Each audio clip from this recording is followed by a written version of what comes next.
Hi guys, we're back to work on more loose leash walking. So for this video, I'm going to show you once your dog has the walking behavior down pat, especially with our little circles, how we're going to make it more challenging and start to fade out the treat. Now, I like to use this particular technique with a lot of different exercises, but we're going to focus on it for loose leash walking for now, just because I like the way it works for loose leash walking. So it's called the 300 peck method, and its peck is in birds.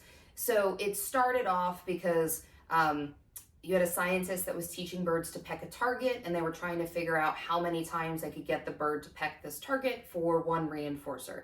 And the goal was 300, right? So that's where the 300 peck method comes from.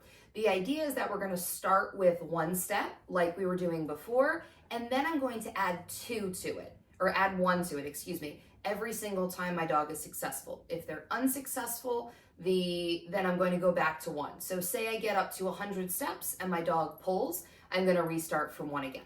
Now, what does it mean to be successful? I could be waiting for my dog to stand perfectly still next to my side and in almost a heel position, but for now, I really just want to focus on loose leash walking.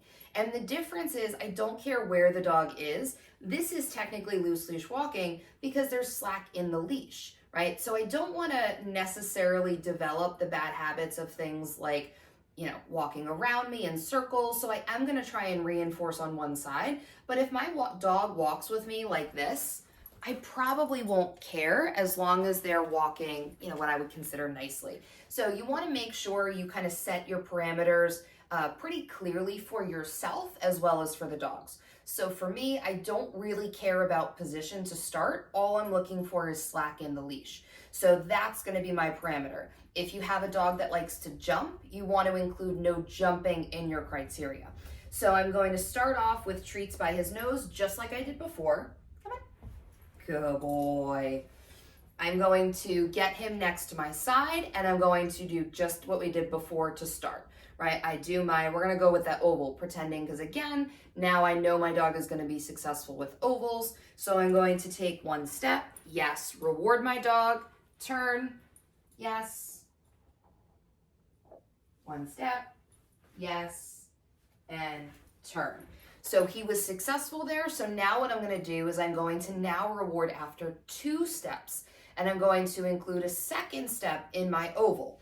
So we'll go this way so you can see a little bit better. So treat still down by his nose. I do 1, 2 steps, yes. I still like to reward after each turn because that turn is so important. So turn, yes, and then 1, 2, yes, and turn. So basically I'm reinforcing on the long sides of my ovals. So now we're going to do 3 steps because he was successful. 1, 2, 3, yes, turn, yes, 1, 2, 3, yes, good job, good, and turn, good, 1, 2, 3, 4, yes, good job. Turn. Yes, good job. 1, 2, 3, 4. Yes, good boy. Good job. Turn. Yes, very nice. So I'm just going to keep adding 1 step at a time on my long sides and rewarding that entire time. Once my dog is doing well with that, I want to go back to the beginning and work on fading out the treats. So my dog goes next to me at my side. Again, we're going to go this way. So I'm going to still have the treat in my hands. It's not going to be in front of his nose, though. It's going to be up here by my hip. I'm going to start over from scratch. 1 step. Yes. Good job. Oh, go ahead. Have the treat in my hands. Do my turn. Yes. Good job. 1 step. Yes. Good job. And then reward. Once your dog is successful with that, you can start to do what I just did, where you have the treat in your treat pouch and you only reward after he completes the exercise. So no treats in my hands. Do my turn. Yes, good job. Go in and reward.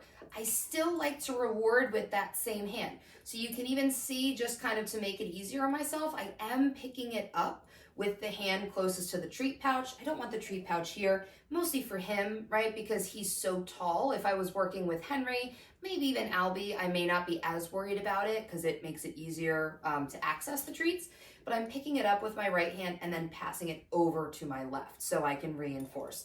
But I want you to, again, go back to one step and then include that 300 peck method the same way we did with luring and getting the dog to be able to do the exercise for longer periods of time.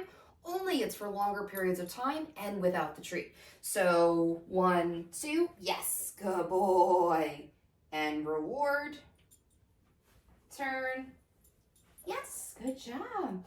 And again, you can reward after each turn, or you can just incorporate your turns into those steps. So 1, 2, yes, good boy, good job, buddy.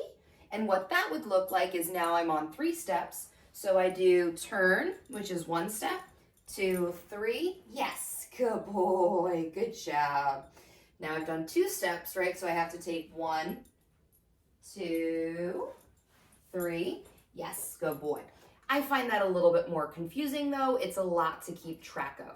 So you can just even restart the exercise with the turn. So maybe you kind of include that turn in there. So say for example, I'm adding, I have 1 step on either turn or after either turn, but I'm just rewarding after every other step. So it would look like this: turn, oh good boy, I know we coughed, good, and 2, yes, good job. And I just consider that 1, even though in reality it's 2 steps. So it's really up to you guys. Again, I like to just reward after the turn and then kind of work on the long side, because then it's also teaching my dog that staying next to me is a really good thing. And again, that turn is really challenging for a lot of dogs. And it's also really helpful when my dog is struggling. I simply turn around and go with the other direction, and it kind of resets their brain. It also helps me if my dog sees something in particular as a reinforcer. Take, for example, a squirrel, right? Ronan really likes to chase squirrels. If he's able to chase that squirrel, as I'm moving forward, it's going to act as a reinforcer. So what I want to do, he sees a squirrel, I turn the opposite direction. So now he's not able to chase the squirrel and pull, for example, or at least get reinforced for pulling. Say he happens to pull me and my arm kind of goes like this.